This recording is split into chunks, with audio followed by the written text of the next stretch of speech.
Hello दोस्तों, मेरा नाम है doctor Nitin Maske. I am dermatologist and hair transplant surgeon.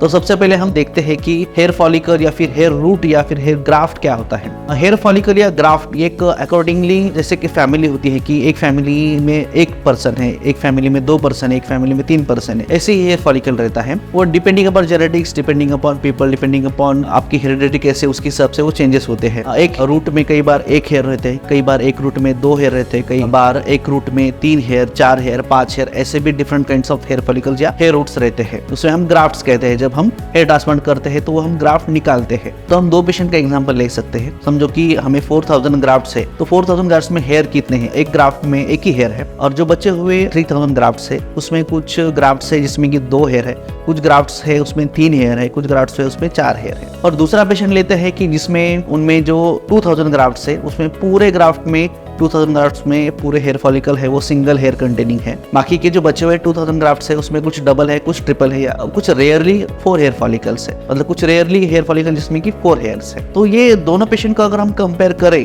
तो फर्स्ट पेशेंट में जो उनकी डेंसिटी आने वाली है 4000 ग्राफ्ट्स में बहुत ज्यादा होगी, मतलब उसमें 4000 ग्राफ्ट्स में हेयर्स बहुत ज्यादा होंगे, क्योंकि 1000 ग्राफ्ट्स तो है जिसमें कि सिंगल हेयर तो वो 1000 हेयर्स हो गए। लेकिन डबल और ट्रिपल में जो 3000 है उसको multiplied by 2, multiplied by 3, multiplied by 4, ऐसे करके हमें ज्यादा हेयर्स उसमें मिलेंगे। तो डिपेंडिंग अपॉन जेनेटिक्स इसका आंसर वेरी हो सकता है। इसीलिए कभी भी ऐसा देखा गया है कि रिजल्ट जब भी पेशेंट का आता है तो वो दूसरे पेशेंट के साथ कंपेयर करने लगता है, बिकॉज उसको लगता है कि उन्हें ट्रांसप्लांट किया है तो उनका रिजल्ट भी ऐसे ही आएगा, लेकिन ऐसा नहीं होता है। डिपेंडिंग अपॉन जेनेटिक्स ग्राफ्ट्स है वो डिफरेंट रहते हैं। तो इसीलिए आपका रिजल्ट कैसा आएगा वो आपके डोनर एरिया के ऊपर डिपेंड है, आपके हेयर फॉलिकल्स में, आपके ग्राफ्ट्स में कितने हेयर्स है इसके ऊपर सब डिपेंड है। और एक्सपीरियंस सर्जन के ऊपर भी डिपेंड है। अगर उसने आपके पास डोनर एरिया में ग्राफ्ट अच्छे हैं लेकिन उसमें प्रॉपरली उसको मैनेज करते हुए ग्राफ्ट अच्छे से नहीं निकाला है, निकालते हुए अगर डैमेज हुआ है और फिर डैमेज के बाद जो डबल और ट्रिपल हेयर फॉलिकल है उसमें सिर्फ सिंगल हेयर ही बचा है, तो आपका रिजल्ट भी उसमें वेरी कर सकता है।